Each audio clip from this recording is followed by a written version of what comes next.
అక్కడి దారుణ పరిస్థితి కారణం బంతి అని తెలుసుకుంటుంది. మళ్ళీ ఇంకోసారి వీళ్లకు అన్ని దూరం చేశాం కదా అన్నది ఆరావళి. మేఘనాథుడు గంభీరంగా, నువ్వు వారి గురించి ఆలోచించొద్దు, నేను వారికి కావలసినవి ఏర్పాటు చేస్తాను అన్నాడు. ఆరావళి నగరం వైపు చూస్తూ, ఇలాంటి రోజు వస్తుందని ఊహించలేదు అన్నది. విశాంక్, మీకు కావాలంటే అక్కడే మీ నగరాన్ని మళ్లీ పునర్నిర్మాణం చేస్తాను అన్నాడు. విశాంక్ మాటలకు ఆరావళి ఆశ్చర్యంగా, అవునా, మీరు చేయగలరా అని అడిగింది. విశాంక్ గట్టిగా నవ్వుతూ, మీరు నన్ను దేవజాతి అని గుర్తించటం లేదు అన్నాడు. ఆరావళి ఇబ్బందిగా నవ్వుతూ, అవును కదా, కానీ మీకంత శక్తుందా అన్నది. నా కింద దాదాపు 30 గ్రహాలున్నాయి, వాటి గురించి అన్ని నేనే చూసుకుంటాను అన్నాడు విశాంక్. అయితే ఒకసారి ప్రయత్నం చేయండి అన్నాడు మేఘనాథుడు. విశాంక్ చిరునవ్వుతో, సరే, ఇది చేస్తే అప్పుడు నన్ను కూడా దేవజాతి అని నమ్ముతారేమో అంటూ నగరం వైపు నడిచాడు. విశాంక్ నగరాన్ని మళ్లీ పునర్నిర్మిస్తాడు అన్న ఆశ ఆరావళి, మేఘనాథుడు, చారి ముఖాల్లో తొంగి చూసింది. ప్రజలు కూడా ఆరావళి తీసుకొచ్చిన దివ్య పురుషుడు ఏమైనా సహాయం చేస్తాడేమో అనుకున్నారు. విశాంక్ నగరం దగ్గరికి వెళ్లి లావాకు 10 అడుగుల దూరంలో నిలబడ్డాడు. విశాంక్ చేయగలరా లేదా అనే ఆరావళి వాళ్లు ముగ్గురు ఎదురు చూస్తున్నారు. విశాంక్ కళ్ళు మూసుకుని తన శక్తిని ఉపయోగించి లావా చల్లపరచాలనుకున్నాడు. కొన్ని క్షణాలకు లావా చల్లబడాల్సింది పోయి మరింతగా పొగలు కక్కటం మొదలైంది. ఆ వేడికి విశాంక్ కూడా ఆశ్చర్యంగా 2 అడుగులు వెనక్కి వేశాడు. తన శక్తి ఎందుకు పనిచేయటం లేదని అర్థం కావటం లేక విశాంక్ మళ్లీ కళ్ళు మూసుకున్నాడు. నిమిషాలు గడిచాయి. వేడి మాత్రం పెరుగుతూ ఉంది. ఆ వేడి దూరంగా నిలబడున్న ఆరావళి వాళ్లను తాకింది. విశాంక్ ఒంటికి కూడా వేడి తాకుతోంది. విశాంక్ మాత్రం మంత్రాలు చదవటం ఆపలేదు. కాని హఠాత్తుగా ఒక అదృశ్య శక్తొచ్చి విశాంకును గుండెల మీద గట్టిగా కొట్టింది. విశాంక్ ఎగిరి వెళ్లి ఆరావళి వాళ్లను దాటుకుని జనాల మధ్య పడ్డాడు. ఏం జరిగిందో అర్థం కాక అందరూ నిర్ఘాంతపోయారు. ప్రజలందరూ విశాంక్ వైపు ఆశ్చర్యంగా చూస్తున్నారు. ఆరావళి వాళ్లు పరుగున విశాంక్ దగ్గరికి వెళ్లారు. విశాంక్ స్పృహ లేకుండా పడున్నాడు. ఆరావళి కంగారుగా విశాంక్ విశాంక్ అంటూ లేపటానికి ప్రయత్నించింది. అంతలో వాడు లేవడు అంటూ ఒక గొంతు వినిపించింది. అందరూ అటుగా చూశారు. అక్కడ బంతి నిలబడి ఉన్నాడు. బంతిని చూడగానే మేఘనాథుడు భయంతో గుటకలు మింగాడు. బంతి మేఘనాథుని వైపు చూస్తూ, ఏరా, నా దగ్గరేమో ప్రాధేయపడి ఇక్కడేమో వీణ్ణి తీసుకొచ్చావా అని అడిగాడు. ఆరావళి కోపంగా, మర్యాదగా మాట్లాడండి అన్నది. బంతి ఆరావళి వైపు చూస్తూ, ఓ, నువ్వొచ్చావా, నువ్వే కదా ఆరావళి అంటే, నిన్ను కలిసినందుకు అసలు సంతోషంగానే లేదు అన్నాడు. ఆరావళి కోపంగా, ఒక ఎలుగుబంటికి ఇంత అహంకారం పనికిరాదు అన్నది. బంతి ఆరావళి మీదకు వెళ్లాడు. ఆరావళి భయంతో వెనక్కి వెళ్ళింది. నిన్నేం చెయ్యంలే, కంగారు పడకు అని ఆరావళి వెనకున్న చారి దగ్గరికి వెళ్లి చారి భుజాన్ని గట్టిగా పట్టుకుని లాగి, అక్కడ అన్ని నాటకాలాడారు కదరా, ఇప్పుడెందుకీ వేషాలు అని అడిగాడు.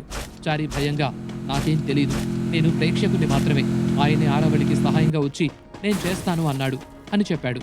వాడికి చెప్పలేదా ఇది చేసిందెవరని అన్నాడు బంతి. చెప్పాను, అయినా మాకు సహాయం చేస్తానన్నాడు అన్నాడు చారి. అక్కడ పరిస్థితి చూసి బంతిని ఆపటం కుదరదు అనుకున్న ఆరావళి కళ్ళు మూసుకుని క్రిషాంక్ను పదే పదే తలుచుకుంది. కుందన రాజ్యానికి ఆరావళిని తీసుకువెళ్తాను అని చెప్పి వెళ్లిన తర్వాత అక్కడ పని చూసుకుని రాకుండా ఆమె తననెందుకు పదే పదే పిలుస్తోందో క్రిషాంక్కు అర్థం కాలేదు. అనుమానంతో ఆరావళి ఉన్న వైపు చూశాడు. అక్కడ క్రిషాంక్ నేల మీద పడి ఉండగా బంతి ఆరావళిని బెదిరిస్తూ ఉండటం చూసి ఏదో కంగారుగా ఆరావళికి సహాయంగా వెళ్ళాలనుకున్నాడు. క్రిషాంక్ కంగారుగా, మన విశాంక్ కూడా దెబ్బతిని పడి ఉన్నాడు అన్నాడు. నేను చూస్తున్నాను, అక్కడ మన విశాంక్ను కొట్టి పడేశాడంటే ఉన్నదెవరో ఆలోచించాలి కదా అన్నాడు వజ్రాక్ష. వజ్రాక్ష మాటలకు క్రిషాంక్ ఆశ్చర్యంగా, ఎవరు నాన్నగారు అని సమయం వచ్చినప్పుడు నీకే తెలుస్తుంది, నువ్వు అక్కడికి వెళ్లకు అన్నాడు. క్రిషాంక్ గురించి భయపడి మన వ్యక్తిని అక్కడ అలా నిస్సహాయంగా వదిలేస్తామా అన్నాడు. క్రిషాంక్ మాటలకు వజ్రాక్ష అసహనంగా, చెప్పింది విను, నువ్వు భూమి మీద బంగారం జోలికి వెళ్ళినా పర్వాలేదు, బంతి జోలికి మాత్రం వెళ్లకు.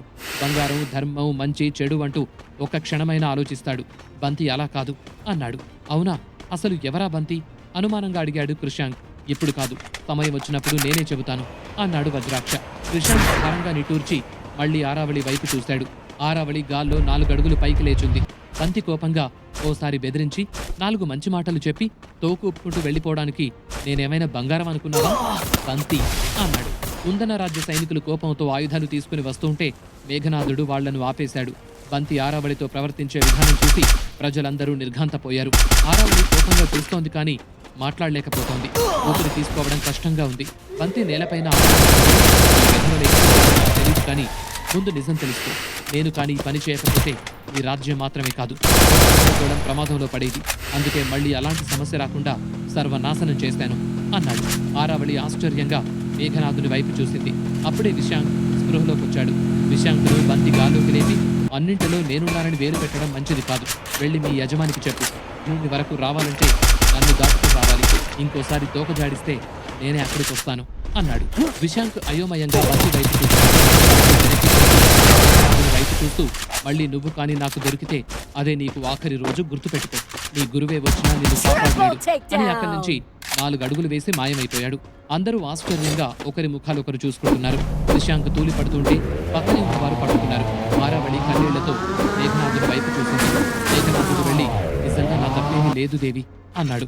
ఆరావళి కన్నీళ్లు తుడుచుకుని విశాంక్తో మనం వెళ్దాం అన్నది. విశాంక్ అదృశ్య ద్వారం తెరిచాడు. ఆరావళి అందులోకి ప్రవేశించింది. విశాంక్ కూడా ఆరావళి వెనకే వెళ్ళాడు. మేఘనాథుడు భారంగా నిట్టూర్చి చుట్టూ చూశాడు. అందరి ముఖాల్లో కోపం, బాధ. ప్రయాణానికి ఏర్పాట్లు చేయి, అందరినీ అక్కడ కోటకు రమ్మని చెప్పు అన్నాడు మేఘనాథుడు. కానీ బాధగా సరే అన్నాడు. మరోవైపు సింధు రాజ్యంలో వల్లభుడు వీరబాబు మధ్య చూసిన తర్వాత యోధుల మధ్య సాధారణ పోటీలు మొదలయ్యాయి. అందరూ ఆ పోటీలను ఆస్వాదిస్తున్నారు. కానీ బంగారం మాత్రం బంతి కోసం చూస్తున్నాడు. అత్యవసర పని మీద వెళ్లి బంతి ఇంకా రాలేదేంటా అని ఆందోళనగా ఉన్నాడు బంగారం. అతని ఎదురుచూపులకు తెరదించుతూ బంతి పాటలు పాడుకుంటూ వచ్చాడు. మళ్ళీ ఏం తగలెట్టావు అన్నాడు బంగారం. పంచవటి నుంచి ఆరావళికి తోడుగా ఎవడో ఒకడు వచ్చాడు. వెళ్లి వాణ్ణి పలకరించి వచ్చాను అన్నాడు బంతి. బంతి చెప్పింది విని బంగారం కంగారుగా పంచవటి నుంచా? ఏం చేసావు వాణ్ణి? బతికే ఉన్నాడా అని అడిగాడు. బంతి నవ్వుతూ అంత కంగారేంటి మిత్రమా అన్నాడు. కంగారు కాక ఇప్పటికీ అక్కడ మనకు శత్రువులు పెరుగుతున్నారు. ఇప్పుడు కానీ నువ్వేమైనా చేశావంటే అదే అవకాశంగా తీసుకుంటారు అన్నాడు బంగారం. తప్పు మన వైపు లేనప్పుడు మనం ఏం చేసినా తప్పు కాదు మిత్రమా. అయినా ఒక చిన్న దెబ్బ మాత్రమే వేశాను, ప్రాణాలున్నాయిలే అన్నాడు బంతి. బంతి మాటలకు బంగారం ఊపిరి పీల్చుకుని పోనీలే, ప్రాణాలు పోకుండా ఉంటే చాలు అన్నాడు. బంతి నవ్వుతూ ఆరావళికి కూడా మంచి పాఠం చెప్పొచ్చాను అన్నాడు. బంగారం కోపంగా నువ్వు ఉన్న చోట ఉండవా అని అడిగాడు. బంతి నవ్వుతూ అంటే నేను బంతిని ఎందుకు అవుతాను? అందుకే కదా నా పేరు బంతి అని పెట్టుకుంది అన్నాడు. అంతలో రాజేంద్ర అక్కడికి వచ్చి బంతి వచ్చే వరకు ఆగమన్నారు కదా, ఇప్పుడు మొదలు పెట్టొచ్చా అని అడిగాడు. బంతి నవ్వుతూ ఇంకెందుకు ఆలస్యం, నేను వచ్చేసానుగా, వాళ్ళు సిద్ధమా అని అడిగాడు. అంచేతనమ్మ సిద్ధంగా ఉన్నారు అన్నాడు రాజేంద్ర. అయితే మొదలు పెడదాం అన్నాడు బంతి నడుస్తూ. బంగారం భారంగా నిట్టూర్చి బంతి వెనక నడిచాడు. మరోవైపు కంబాళ గ్రహంలో అమృతేశ్వర్ విజయాదిత్య మందిరం నుంచి బయటకొచ్చాడు. విమలాదేవి తన మందిరం తలుపుల దగ్గర కూర్చొని ఉంది. అమృతేశ్వర్ విమలాదేవి మందిరం తలుపుల దగ్గరకు వెళ్ళాడు. విమలాదేవి ఉన్నావా అన్నాడు అమృతేశ్వర్. ప్రభు, ఆయన ఎలా ఉన్నారు అన్నది విమలాదేవి. ప్రస్తుతానికి పర్లేదు, నిద్రపోతున్నాడు అన్నాడు అమృతేశ్వర్. మనం ఏదో చేద్దాం అనుకుంటే మనకి ఇలా అయిందేంటి గురుదేవా అన్నది విమలాదేవి. అమృతేశ్వర్ మన శత్రువులు అలాంటి వాళ్ళు, ఏం చేద్దాం అన్నాడు. అంతలో వాణకుడు, నలుడు, శిష్యులు కలిసి అక్కడికొచ్చారు. నలుడు వెళ్లి అందరినీ వెంట పెట్టుకుని రావటంతో అమృతేశ్వర్ ఆశ్చర్యంగా ఏమైంది నలా అమృతేశ్వర్కు నమస్కారం. ప్రభువుల వారు ఏదో సమస్యలో ఉన్నారని, ఆయనకు సహాయం అవసరమని విన్నాను, అందుకే వచ్చాను అన్నాడు. అమృతేశ్వర్ గంభీరంగా నలుడు చెప్పిన విషయం నిజమే, కానీ ప్రస్తుతం నిద్రపోతున్నాడు. నిద్ర లేచిన తర్వాత మీరు మాట్లాడొచ్చు అన్నాడు.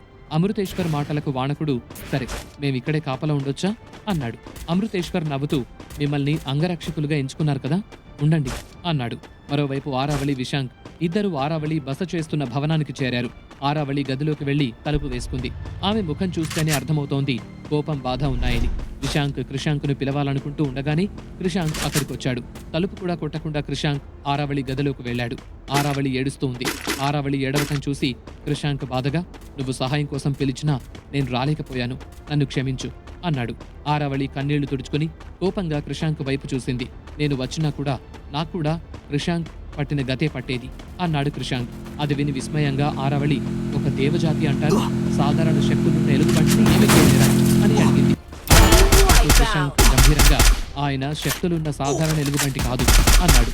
మరెవరు? నీకు ఎలా చెప్పాలో అర్థం కావటం లేదు, అది పెద్ద కథ అన్నాడు కృషాంక్. పెద్ద కథ అయినా పర్లేదు, మీరు కూడా భయపడే ఆ వ్యక్తి ఎవరో నేను తెలుసుకోవాలి అన్నది. ఆయన పేరు అవినేశ్వరుడు, కరుణేశ్వరుడి సంతానం, అజగవకు ప్రాణ స్నేహితుడు అన్నాడు కృషాంక్. ఆరావళి అయోమయంగా చూసింది. అందుకే నీకు చెప్పిన అర్థం కాదు అన్నాను.